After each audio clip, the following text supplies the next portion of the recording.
30. La première dame, Dominique Ouattara, était hier après-midi au chevet des tout-petits de l'Institut de cardiologie d'Abidjan.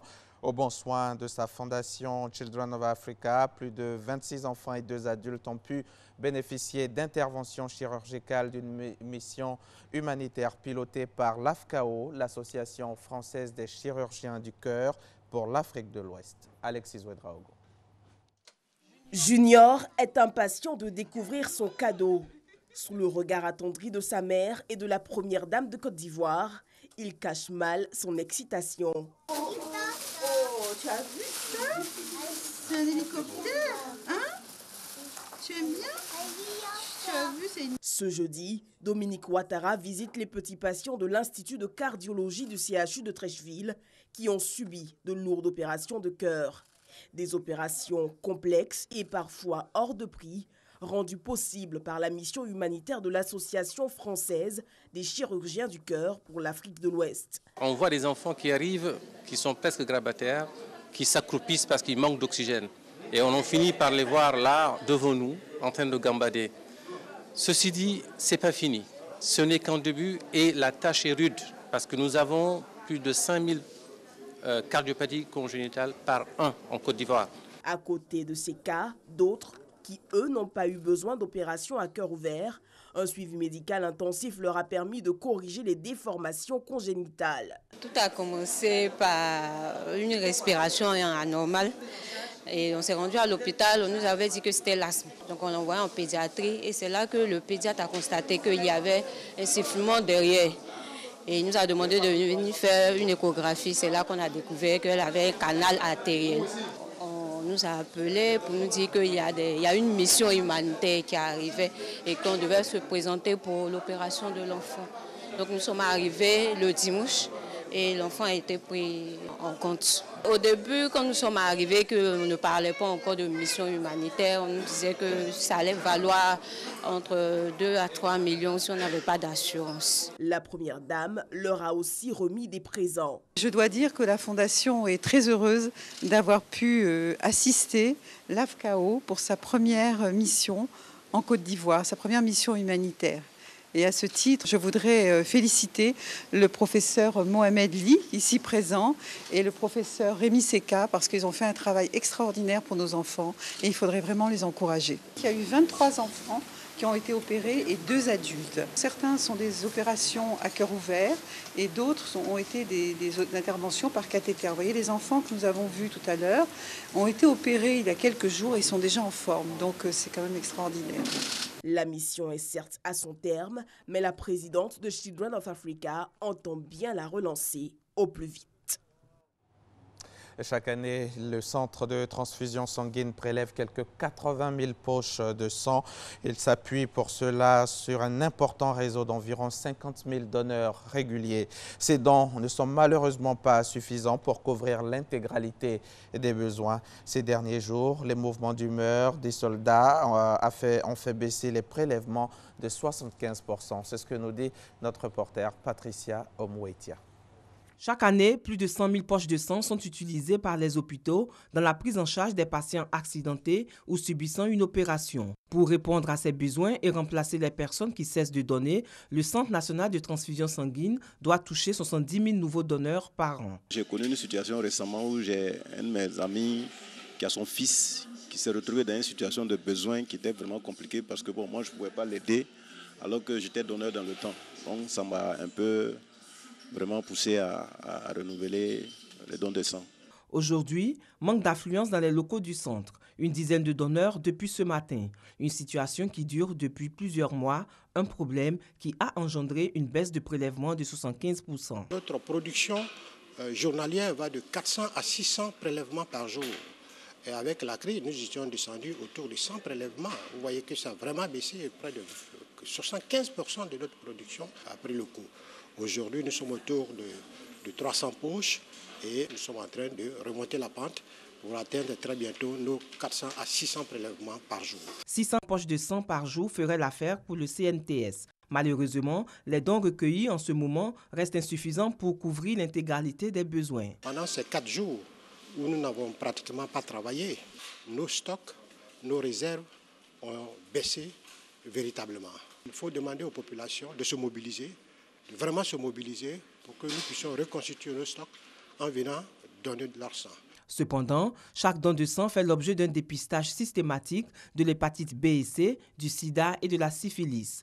10% du sang prélevé non conforme est incinéré. Un peu plus de 100 000 dons de sang sont réalisés en Côte d'Ivoire pour environ 120 000 donneurs et 50 000 donneurs réguliers.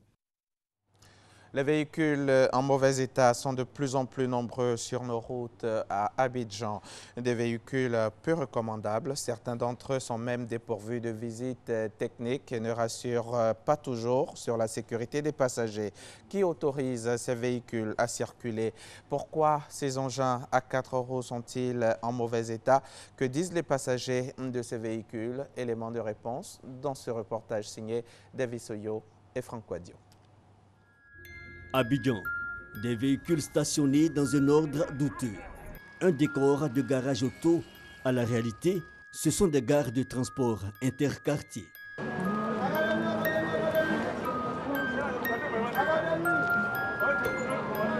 Poignées de portes inexistantes, des phares branlants, clignotants abîmés, des pare-chocs tenus par des fils de fer et des vitres remplacées par des sachets plastiques.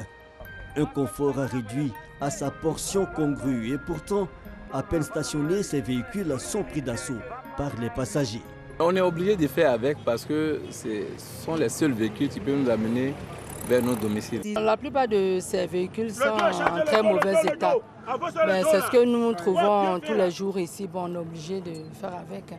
Des engins le plus souvent dépourvus de visites techniques et loin de rassurer les clients, une réalité reconnue par les conducteurs. On parle des Wara qui n'ont pas de visite. Parmi nous, beaucoup ont des papiers. En tout cas, les voitures n'ont pas de visite technique. Bon, à part assurance, à part assurance, tous les autres papiers ne sont pas valables en tout cas. Quand ils voient les Wara comme ça, pour faire visite, ce n'est pas facile. Ils vont te suivre plusieurs fois. Quand on vient, on a la visite, mais pour finir, tu ne peux pas faire la visite puisque le gain est petit. Et tu ne peux pas manger dedans, tu ne peux pas te nourrir dedans et puis faire une visite technique, ce n'est pas possible. Yopougon, Port-Boué, Adjamé et bien d'autres communes du district sont concernées. Les chauffeurs de ces moyens de transport interquartiers justifient tout de même l'état de leur véhicule. L'état du véhicule est fonction de la route. Pendant la saison de pluie, la route est beaucoup mauvaise, impraticable. Et on compte le nombre de véhicules qui peut rouler ici. Ils disent comme ça aux passagers, ils disent que non, la route n'est pas bonne, c'est ça qui gâte les véhicules. Non, c'est le propriétaire même qui refuse de peut-être mettre les voitures en bon état. Ces engins à 4 roues sans confort sont moyennement appréciés. Les populations indexent sa collectivité et autorités du transport routier. La faute en grande partie vient du ministère du Transport. Pour moi, on peut dire que ce sont des carrosseries qui roulent. Elles représentent un danger pour tous les passagers qui y montent à bord. La majorité des véhicules en circulation ne sont pas des véhicules qui doivent être même en circulation, ça il faut le dire. Mais à qui on doit s'adresser?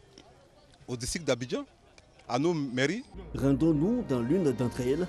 À Yopougon, nous sommes reçus par le directeur des services techniques. Nous, au niveau de la mairie, la police municipale n'a pas pour rôle de contrôler les pièces des véhicules. Lorsque vous voyez la police municipale contrôler, c'est au niveau des taxes que nous prélevons auprès des transporteurs. Les véhicules usagés sur nos routes, le ministère des Transports n'ignore pas la question. Le ministère des Transports est conscient que, effectivement, dans la circulation, il y a quand même des véhicules qui essaient de frauder, mais on ne reste pas insensible à ce phénomène-là. Dans un premier temps, donc, en collaboration avec nos forces de l'ordre, on est en train d'accentuer les contrôles. Deuxièmement, on a une police spéciale dédiée au transport, donc qui va s'occuper spécialement, n'est-ce pas, de parcourir toutes les rues et de traquer un peu ces véhicules-là. Pour résoudre l'équation, la tutelle entend mettre en place des solutions pérennes. L'État est en train de mettre en place une autorité organisatrice des transports urbains qui va prendre en compte l'organisation des moyens aujourd'hui de proximité, les BACA, les RORO, tout ça, pour qu'ils puissent vraiment être en complémentarité avec les autres moyens de transport, les grands moyens de transport existants comme le métro, les autobus le transport lagunaire qui était en cours. Donc à terme, ça va être plus facile de se déplacer parce que les moyens, l'offre de transport sera améliorée. C'est aussi bien au niveau de la quantité que de la qualité. Des mesures attendues, mais il faut pour le moment bander les muscles, pousser dur pour démarrer le véhicule. Des scènes trop régulières dans le transport commun à Abidjan. Le reportage de David Seyo, commenté pour vous par Franck Quadio. Le ministre des Transports, lui, était récemment dans le Denguélé. Il a échangé avec les acteurs du transport des régions du Kabadougou et du Folon sur leurs difficultés. Le ministre des Transports, Amadou Koné, a profité pour présenter les nouveaux projets de développement de son département. Au nombre de ces nouvelles mesures, la professionnalisation du secteur des transports en Côte d'Ivoire. On en parle avec Mamadou Kouassi. Le renouvellement du parc automobile, l'état des routes, les permis de conduire, les faux frais. Autant de sujets qui ont meublé les échanges entre le ministre des Transports, Amadou Koné, et les transporteurs du district de Denguélé. Ces responsables des syndicats de transporteurs et de chauffeurs des régions du Kabadougou et du Folon ont présenté au ministre des Transports les entraves à la bonne marche de leurs activités. Malgré tout, ils s'engagent à accompagner la politique de développement du gouvernement. Faire en sorte que la question donc, de l'assainissement de l'environnement du transport en Côte d'Ivoire soit effective.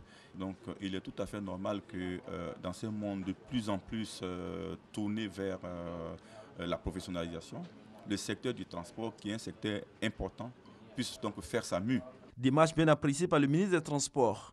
Amadou Koné a présenté à ses interlocuteurs le projet de développement du secteur du transport en Côte d'Ivoire.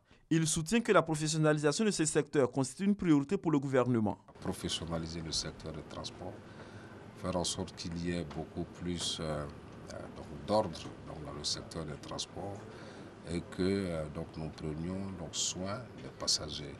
Mais je constate qu'ici, il y a beaucoup plus de questions relatives aux infrastructures routières qui ne sont pas en bon état pour la partie nord du Guinée, ce qui fait que même s'ils ont des véhicules neufs, évidemment, ça pourrait être difficile de circuler. Mais j'ai bon espoir que des mesures seront prises, que les efforts vont être poursuivis s'il y a évidemment la stabilité, la tranquillité. En ce qui concerne l'acquisition de nouveaux véhicules, le ministre des Transports a indiqué également que des allègements fiscaux sont prévus.